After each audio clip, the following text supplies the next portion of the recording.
ফন্দি জিনিসটা খুব ভালো যদি তার মধ্যে নিজে আটকা না পড়া যায়। কবিগুরু রবীন্দ্রনাথ ঠাকুর কলকাতার জোড়াসাঁকো ঠাকুরবাড়িতে 25শে বৈশাখ 1268 সালে সোমবার জন্মগ্রহণ করেছিলেন। নোবেল পুরস্কার প্রাপ্ত প্রথম বাঙালি কবিগুরু রবীন্দ্রনাথ ঠাকুর। রবীন্দ্রনাথ ঠাকুরের পিতার নাম ছিল মহর্ষি দেবেন্দ্রনাথ ঠাকুর, মাতা শারদা সুন্দরী। রবীন্দ্রনাথ ঠাকুরের পিতামহের নাম ছিল দ্বারকানাথ ঠাকুর এবং স্ত্রীর নাম ছিল মৃণালিনী দেবী। নমস্কার বন্ধুরা, তোমাদের গোপিকা চ্যানেলে ওয়েলকাম। এটা কিন্তু আমার একটা পুরনো ভিডিও, সেটা তোমাদের সাথে শেয়ার করলাম। আশা করি তোমাদের খুব ভালো লাগবে। আজ 25শে বৈশাখ কবিগুরু রবীন্দ্রনাথ ঠাকুরের জন্মদিন উপলক্ষে আমাদের ফ্ল্যাটে সাংস্কৃতিক অনুষ্ঠান হচ্ছে, সেটারই একটা ঝলক তোমাদের সামনে তুলে ধরলাম। তো আজকে হচ্ছে 25শে বৈশাখ, রবীন্দ্রনাথ ঠাকুরের জন্মদিন।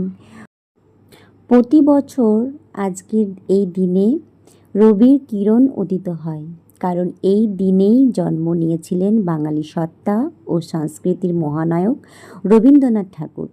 তিনি বরাবরই ছিলেন এক স্রষ্টা, আর সৃষ্টির জাদুতে মন্ত্রমুগ্ধ ছিল এই বিশ্ববাসী।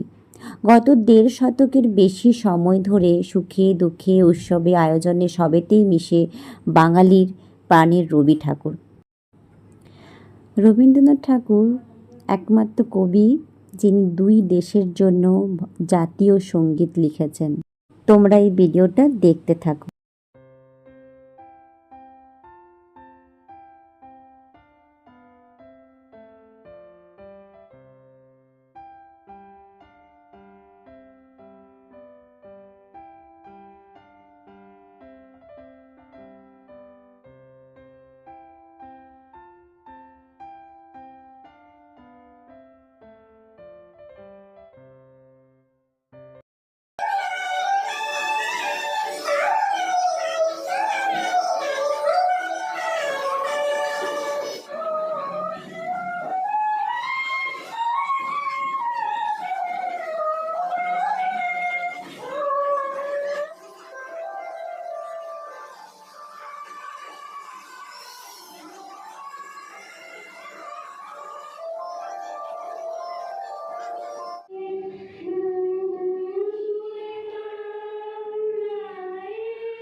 অনুষ্ঠান শেষ হবার পর আমরা সবাই মিলে চললাম ফুচকা খেতে। তো আমি যেখানে থাকি সে সামনে বাড়ির দিদি হচ্ছে, দিদির বোন হচ্ছে আর কি আমার ক্লাসমেট। তো এখানে আসার পর মানে দুর্গাপুরে আসার পর পরিচয় হলো আবার নতুন করে। তো দিদিকেও আগের থেকে চিনতাম, দিদির বোন তো আমার ক্লাসমেট ছিলই বললামই।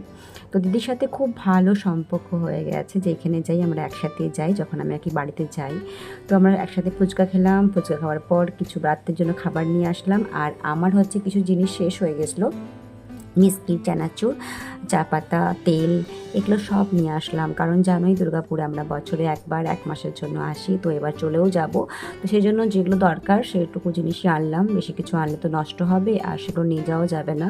তো সেই জন্য যেটুকু দরকার সেটুকু জিনিস নিয়ে আসলাম। এসব জিনিস নিয়ে আসার পর এবার আমরা রাতের ডিনারটা সেরে নিই। রাতের ডিনারের জন্য তো বাইরেতেই খাবার কিনে নিয়ে আসলাম। মানে এবারে দিদি আর আমি দুজনে একসাথেই ডিনার করব। আর আমি যখন দুর্গাপুরে যাই তখন দিদি আর আমি কিন্তু একসাথেই খাওয়া দাওয়া আমাদেরটা হতে থাকে, খাওয়া দাওয়া আর কি। আমাদের কিন্তু বিকেলের চা কোনোদিন আলাদা হয় না, আমরা একসাথেই খাওয়া দাওয়া করি, খুব আনন্দ করি, খুব ভালো লাগে। কারণ আমার নিজের বলে তো কেউ নেই। দিদি আমাকে ভীষণ ভালোবাসে, নিজের দিদির মতোই ভালোবাসে। আর দিদির দুটো মেয়ে আমাকে ভীষণই ভালোবাসে। তো বাইরে থেকে নিয়ে এসেছি এগ চাউমিন আর হচ্ছে চিকেন মাঞ্চুরিয়ান, এগুলো আমরা খাবো। আর দিদির ছোটো মেয়ে কিন্তু এগুলো খাবে না বলে ওর জন্য বার্গার ছিল। তো আমরা এবারে খাবারটা দুটো ফ্যামিলি মিলে খেয়ে নিই। খেয়ে নেবার পর কিন্তু আমরা অনেকক্ষণ রাত পর্যন্ত জেগে গল্প করেছিলাম, 12টা 12:30 পর্যন্ত আমরা গল্পই করি প্রতিদিন। তো এবারে খাওয়া দাওয়া করে ঘুমিয়ে নিই। ঘুম থেকে উঠে দেখি কী সুন্দর বৃষ্টি পড়ছে, দেখতে কিন্তু অসাধারণ লাগছিল। একবার জানলার থেকে দেখি বসে, তো আরেকবার ব্যালকনির থেকে।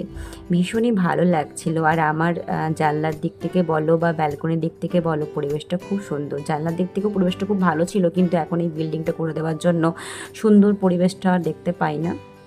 তো ব্যালকনিতে এসে দেখো কি দারুণ লাগছে চারিদিকের পরিবেশটা। অনেকটা সময় কাটিয়ে ফেললাম। এরকমই আমার বৃষ্টিতে ভিজতে বলো, বৃষ্টির দৃশ্য দেখতে বলো, ভীষণই ভালো লাগে। তো অনেকটা টাইম কাটিয়ে নেবার পর তো ভাবছি কী করা যায়। বৃষ্টি হলে দেখবে মনটাও কিন্তু একটু উদাসীন টাইপের হয়ে যায়, ভালো লাগে না কিছু করতে। আসলে নিজের মতো করে সময় কাটাতে পারি না। তো আজকে অনেকটা সময় নিজের মতো করে কাটালাম, যেহেতু কাজের চাপ নেই। তো স্নান করতে যাব, স্নান করে দেখো আমার পুজো হয়ে গেল। পুজো শেষ, তোমার সঙ্গে আমার ঠাকুর ঘরটাও শেয়ার করে দিলাম। আমার খুব ভালো লাগে আর কি আমার ঠাকুর ঘর, মানে আমার দুর্গাপুরে যে বাড়িতে আমার ঠাকুর ঘর, সেটাই তোমার সঙ্গে শেয়ার করছি। তো আমার খুব মিস করি আমার দুর্গাপুরের ঠাকুর ঘর বলো, বাকি সব জিনিসপত্র সমস্ত কিছুই মিস করি। যদি নিজের হাতে করে তৈরি করা সব জিনিসপত্র খারাপ লাগবে। আর আমরা তো বছরে একবার যাই দুর্গাপুর, সেই জন্য সব জিনিসপত্র এলোমেলো হয়ে থাকে। 1 মাসের জন্য সেগুলো আবার চলে আসি সব বন্ধ করে।